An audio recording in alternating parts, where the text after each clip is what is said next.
Hello everyone, welcome to study with Chitralekha. तो कैसे हैं आप सब? आई होप आप सभी बहुत अच्छे होंगे और आपकी स्टडीज़ भी बहुत अच्छे तरीके से चल रही होगी। डियर फ्रेंड्स, अगर आप चैनल पर पहली बार आए हैं तो चैनल को सब्सक्राइब कर दीजिए, बेल आइकन प्रेस कर दीजिए, नोटिफिकेशंस में ऑल कर दीजिए, जिससे कि आने वाले सभी वीडियोज़ की जानकारी आपको सबसे पहले मिल जाए। वीडियो को पसंद आएगा तो इसको वीडियो को लाइक करिए, अपने दोस्तों के साथ शेयर भी करिए और कॉमेंट सेक्शन में अपनी राय मुझे ज़रूर बताइए कि करंट अफेयर्स की ये सीरीज़ आपको कैसी लग रही है। आप लोग वहाँ पर अपने डाउट्स भी मुझसे पूछ सकते हैं। I will try my best कि मैं आप लोगों के सभी डाउट्स जल्दी से जल्दी क्लियर करने की कोशिश करूंगी। तो फ्रेंड्स, आज हम लोग 14 अप्रैल से 19 अप्रैल तक के क्वेश्चंस करने वाले हैं। करंट अफेयर्स क्वेश्चन आंसर की फॉर्म में करने वाले हैं। इससे पहले के करंट अफेयर्स के मैंने 2 वीडियोस बनाए हैं, जो कि 1 अप्रैल से शुरू होता है और वो 7 अप्रैल तक का करंट अफेयर है। उसके बाद फिर मैंने नेक्स्ट वीडियो एक और है, वो आपको 8 अप्रैल से 13 अप्रैल तक का मिलेगा। वो आप प्लेलिस्ट में जाकर के देख सकते हैं। Otherwise I will give you the link both of the videos in the description box. तो चलिए बिना देर किए हम लोग आज की क्लास को शुरू करते हैं। तो दोस्तों, आज का जो पहला क्वेश्चन है वो है कि फ्रीडम हाउस की freedom in the world report 2023 के अनुसार मुक्त श्रेणी नहीं में किसे शामिल किया गया है। ठीक है, तो जो आपके ऑप्शंस हैं वो है तिब्बत, दक्षिणी सूडान, सीरिया या फिर उपयुक्त सभी। तो जो करेक्ट ऑप्शन है वो है ऑप्शन डी, अर्थात तिब्बत, दक्षिणी सूडान और सीरिया तीनों देशों को फ्रीडम हाउस की जो रिपोर्ट है 2023 फ्रीडम इन द वर्ल्ड में तीनों को शामिल किया गया है। अब हम देख लेते हैं इसका डिस्क्रिप्शन।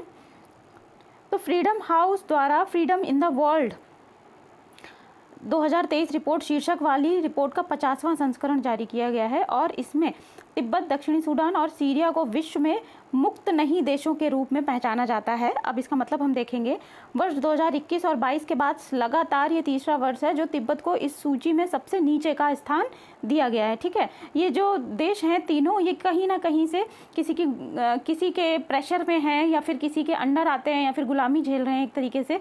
तो हम देख लेते हैं कि दक्षिणी सूडान जो है, दक्षिणी सूडान ये अफ्रीका का राज्य है। ठीक है, और तिब्बत, ये तो तिब्बत के बारे में तो हम सभी जानते हैं, यहाँ पर चाइना का प्रभुत्व दिखाई देता है। और सीरिया भी सऊदी अरब और सऊदी अरब से जो है उधर मुस्लिम कंट्रीज़ जो खाड़ी देश हैं उन सऊदी अरब और ओमान जो है इस पर अपना प्रभुत्व स्थापित करने की कोशिश कर रहे हैं। तो सीरिया में तो बहुत सारे प्राकृतिक आपदा भी, अभी एक भूकंप आया था वो भी हुआ था। तो सीरिया, दक्षिण सूडान और तिब्बत, ये तीनों देश जो हैं मुक्त नहीं की श्रेणी में हैं पिछले 2 साल में, और जिसमें कि तिब्बत को सबसे नीचे का स्थान प्राप्त हुआ। ये बात आप लोग ध्यान रखेंगे। ठीक है, अगले क्वेश्चन की तरफ बढ़ते हैं। अगला क्वेश्चन है क्वेश्चन नंबर 2। इसमें कह रहे हैं कि पशु स्वास्थ्य में सुधार हेतु ए हेल्प कार्यक्रम कहाँ शुरू किया गया है? पंजाब, हिमाचल प्रदेश, हरियाणा या फिर उत्तराखंड? तो जो करेक्ट ऑप्शन है वो है ऑप्शन नंबर सी, उत्तराखंड। ठीक है, उत्तराखंड में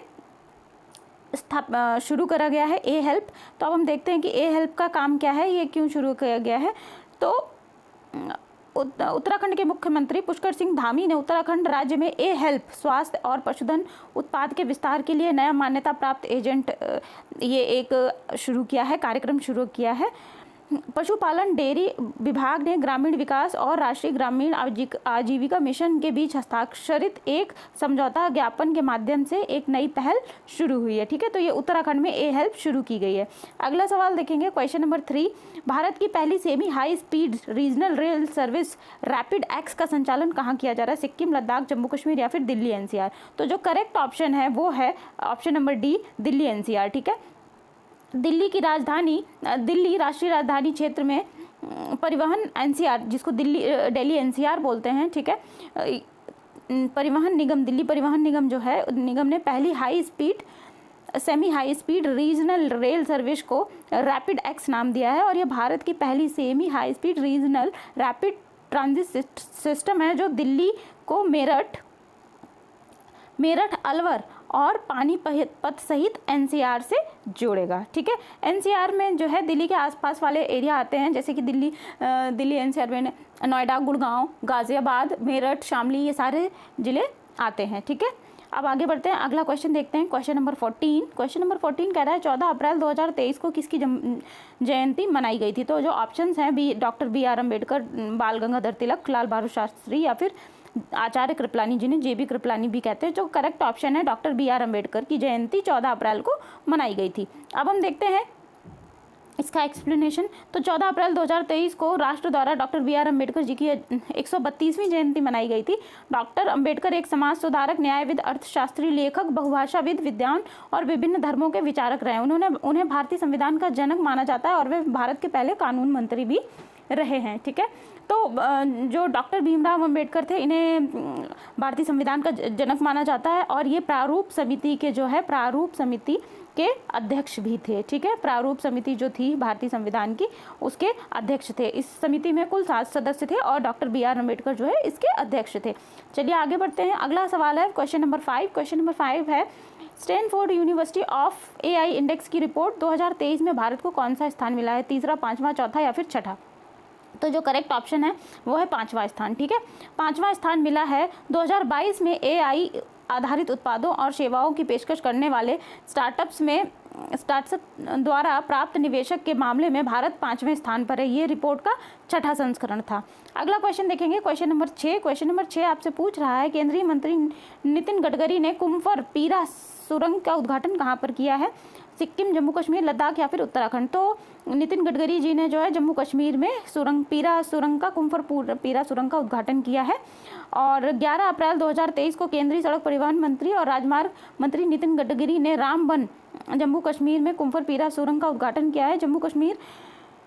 जम्मू श्रीनगर राष्ट्रीय राजमार्ग के रामबन बनिहाल खंड पर 4 और सुरंगें अगले मार्च तक पूरी हो जाएंगी और एक अतिरिक्त सुरंग भी जो है वो जल्दी से शुरू होने वाली है।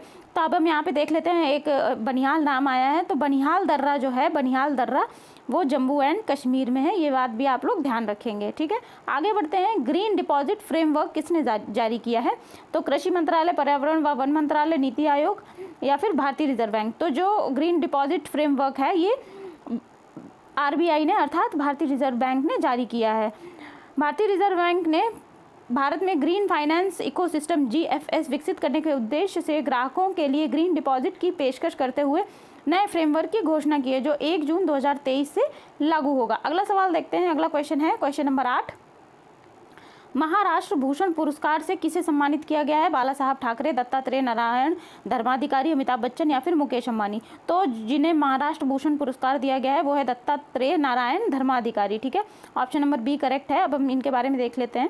16 अप्रैल 2023 को केंद्रीय गृह मंत्री अमित शाह द्वारा समाज सेवक के रूप में प्रसिद्ध दत्तात्रेय नारायण धर्माधिकारी, जिन्हें अप्पा साहेब धर्माधिकारी भी कहा जाता है, ये इनका उपनाम है, ये आप लोग ध्यान रखेंगे, को महाराष्ट्र भूषण पुरस्कार प्रदान किया गया है। यह सम्मान समारोह नवी मुंबई के खर क्षेत्र कॉर्पोरेट पार्क में आयोजित हुआ था। अगले क्वेश्चन की तरफ चलते हैं। अगला सवाल है, सांग महोत्सव कहाँ आयोजित किया गया है? हरियाणा, राजस्थान, गुजरात या फिर पंजाब? तो जो सांग महोत्सव है वो हरियाणा में आयोजित किया गया है। 10 अप्रैल 2023 को हरियाणा के कुरुक्षेत्र में हरियाणा कला परिषद के सभागार में धनपत सिंह सांगी की स्मृति में 5 दिवसीय सांग महोत्सव का प्रारंभ हुआ। इस दौरान सांगी राय धनपत सिंह की स्मृति में पुरस्कार विजेता की घोषणाएं भी की गई थीं। अगला क्वेश्चन देखते हैं। अगला सवाल है प्रश्न नंबर 10। केशव महिंद्रा, जिनका हाल ही में निधन हुआ है, किस क्षेत्र से संबंधित थे? ठीक है, उद्योग, राजनीति, चिकित्सा या फिर अभिनेता? जो केशव महिंद्रा है ये उद्योग से संबंधित थे। 13 अप्रैल 2023 को भारतीय ऑटोमोबाइल के दिग्गज और महिंद्रा एंड महिंद्रा के पूर्व 99 वर्षीय पूर्व चेयरमैन केशव महिंद्रा का मुंबई में निधन हो गया। उन्होंने वर्ष 2023 की फोर्ब्स की अरबपतियों की सूची में फिर से शामिल किया गया है उन्हें। ठीक है, अगला क्वेश्चन देखते हैं। क्वेश्चन नंबर 11 है, वर्ल्ड ऑफ स्टैटिक्स की सर्वाधिक आपराधिक देशों की रैंकिंग में शीर्षस्थ स्थान किसे मिला है? अफगानिस्तान, वेनेजुएला, अमेरिका या फिर भारत? तो जो करेक्ट ऑप्शन है वो है वेनेजुएला। वर्ल्ड ऑफ स्टैटिक्स की सूची में वेनेजुएला जो है शीर्ष स्थान पर है। इसके बाद पापुआ न्यू गिनी, अफगानिस्तान तीसरे नंबर पर, चौथे नंबर पर दक्षिण अफ्रीका और 5वें नंबर पर होंडुरास है। और भारत जो है, भारत की जो रैंक है वो 77वीं रैंक है। ठीक है, ये बात आप लोग ध्यान रखेंगे। और USA 55 नंबर पे और UK 65 नंबर पे है। तो चलो अच्छी बात है कि भारत में आपराधिक मामले जो हैं इस रिपोर्ट के अनुसार उतने ज़्यादा नहीं होते हैं जितने और देशों में हो रहे हैं। हालांकि हम लोग USA और UK से पीछे हैं। पीछे नहीं है, हाँ, तो ज़्यादा हो रहे हैं। हाँ, इनकी रैंकिंग एक्चुअली इनकी रैंकिंग कम है, दैट मीन्स यहाँ पर ज़्यादा अपराध हो रहे हैं। ठीक है, आगे बढ़ेंगे, क्वेश्चन नंबर 12 देखते हैं। क्वेश्चन नंबर 12 क्या कह रहा है, हिंद प्रशांत क्षेत्र में बालिका तन संयुक्त सैन्य अभ्यास किसने प्रारंभ किया? America, Philippines, America, Bharat, Bharat America, Sri Lanka, चीन या फिर वियतनाम और जापान। तो अमेरिका और फिलीपींस ने जो है बालिकातन सैन्य अभ्यास शुरू किया है। 11 अप्रैल 2023 को अमेरिका और फिलीपींस ने अपना वार्षिक बालिकातन सैन्य अभ्यास शुरू किया है। इसका उद्देश्य हिंद प्रशांत क्षेत्रों में खतरों को संयुक्त रूप से जवाब देने हेतु संबंधित सेनाओं की क्षमता में सुधार करना है। यह अभ्यास पहली बार 1991 में आयोजित किया गया था। ठीक है, अगला क्वेश्चन देखते हैं, ओपेक देशों ने तेल उत्पादन में कटौती की है। ओपेक की स्थापना जो है कब हुई थी? ये इंपॉर्टेंट क्वेश्चन है, ध्यान इस पर इंपॉर्टेंट मार्क लगा लीजिएगा, स्टार बना लीजिएगा आप लोग, इंपॉर्टेंट सवाल है ये। तो जो ऑप्शन है 1945, 1950, 1955, 1960। तो जो ओपेक की स्थापना हुई थी वो 1960 में हुई थी। वर्ष 1960 में स्थापित पेट्रोलियम निर्यातक देशों के संगठन जिसे कि ओपेक कहा जाता है और उसके सहयोगियों ने, जिसे सामूहिक रूप से ओपेक प्लस के नाम से जाना जाता है, ने बाजार में स्थिरता का समर्थन करने के लिए तेल उत्पादन में 1.16 मिलियन बैरल प्रतिदिन की आश्चर्यजनक कमी की घोषणा की है। ठीक है, अगला सवाल देखते हैं। अगला क्वेश्चन है, बच्चों के लिए ऑक्सफोर्ड की मलेरिया वैक्सीन को मंजूरी देने वाला पहला देश कौन सा है? दक्षिण अफ्रीका, केनिया, घाना या फिर मलेशिया। तो जो करेक्ट ऑप्शन है वो है घाना। घाना यूनिवर्सिटी ऑफ ऑक्सफोर्ड के वैज्ञानिकों द्वारा विकसित एक उच्च दक्षता पर मलेरिया टीका मंजूर करने वाला पहला देश बन गया है। इस टीके का नाम R21 मैट्रिक्स M है। R21 मैट्रिक्स M है, जो विश्व स्वास्थ्य संगठन के 75% दक्षता लक्ष्य से भी अधिक है, जो मलेरिया लड़ाई में एक महत्वपूर्ण उपलब्धि है। अगला क्वेश्चन देखेंगे, क्वेश्चन नंबर 15, वैश्विक बौद्ध बैठक 2023 का आयोजन कहाँ किया गया है? थाईलैंड, चीन, श्रीलंका या फिर भारत। तो जो वैश्विक बौद्ध बैठक 2023 है उसका आयोजन भारत में किया गया है। 20-21 अप्रैल 2023 को भारत ने नई दिल्ली में पहली बार वैश्विक बौद्ध शिखर सम्मेलन की मेजबानी की है। फर्स्ट टाइम हुआ है ये इंडिया में।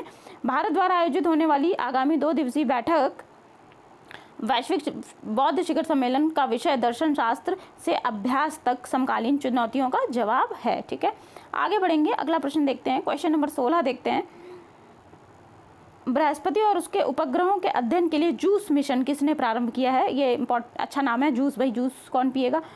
तो जो ऑप्शंस हैं वो यूरोपीय अंतरिक्ष एजेंसी, नासा, इसरो या फिर जैक्सा। तो जो करेक्ट ऑप्शन है वो है यूरोपीय अंतरिक्ष एजेंसी। यूरोपीय अंतरिक्ष एजेंसी ने जूस मिशन शुरू किया है। 14 अप्रैल 2023 को यूरोपीय अंतरिक्ष एजेंसी ने बृहस्पति और उसके बर्फीले चंद्रमाओं अर्थात गैनीमेड, कैलिस्टो तथा यूरोपा की जानकारी प्राप्त करने के लिए जुपिटर आईसी मून एक्सप्लोरर, ठीक है, उसका जूस का फुल नेम जो है, जो फुल फॉर्म है वो है juice IC moon explorer mission की शुरुआत की है। ठीक है, इसे एरियन 5 लॉन्चर के जरिए फ्रेंच गुआना से लॉन्च किया गया है। यह मिशन वर्ष 2034 तक गैनीमेड की कक्षा में प्रवेश करेगा। ये बात आप लोग ध्यान रखेंगे। अगला सवाल देखते हैं, क्वेश्चन नंबर 17, एडीआर की रिपोर्ट के अनुसार भारत में सबसे धनी मुख्यमंत्री कौन है? ममता बनर्जी, जगनमोहन रेड्डी, पेमा खांडू या फिर केसी राव। तो जो करेक्ट ऑप्शन है वो है जगनमोहन रेड्डी। जगनमोहन रेड्डी जो हैं वो एडीआर की रिपोर्ट के अनुसार सबसे धनी मुख्यमंत्री हैं और ये भारत के आंध्र प्रदेश राज्य के मुख्यमंत्री हैं। ठीक है, एसोसिएशन या डेमोक्रेटिक रिफॉर्म्स एडीआर का फुल फॉर्म है। इन्होंने 30 मुख्यमंत्रियों ने इसमें हिस्सा लिया था और जिनमें से ये करोड़पति हैं। ठीक है, जिनमें से 30 मुख्यमंत्री करोड़पति हैं। 510 करोड़ रुपए की संपत्ति इनके पास है। क्वेश्चन नंबर 18 हम देखेंगे, कृषि ड्रोन सब्सिडी प्राप्त करने वाली भारत की पहली ड्रोन कंपनी कौन सी है? Garuda aerospace, general aeronautics, prime UAV या फिर स्काई क्राफ्ट एरोस्पेस। तो जो करेक्ट ऑप्शन है वो है Garuda aerospace. Made in India drone startup Chennai स्थित कृषि ड्रोन बनाने के लिए सब्सिडी प्राप्त करने वाली पहली भारतीय कंपनी, भारत की पहली कंपनी बन गई है। यह सब्सिडी भारत के ड्रोन उद्योग के विकास का समर्थन करने के लिए भारत सरकार द्वारा शुरू की गई पहलों में से एक है। अगला सवाल देखते हैं, क्वेश्चन नंबर 19, अखिल भारतीय प्रबंधन संघ AIMA ने business leader of the decade पुरस्कार किसको दिया है? TV नरेंद्रन, कुमार मंगलम बिरला, राहुल कंवल या फिर संजीव बजाज। तो जो करेक्ट ऑप्शन है वो है कुमार मंगलम बिरला।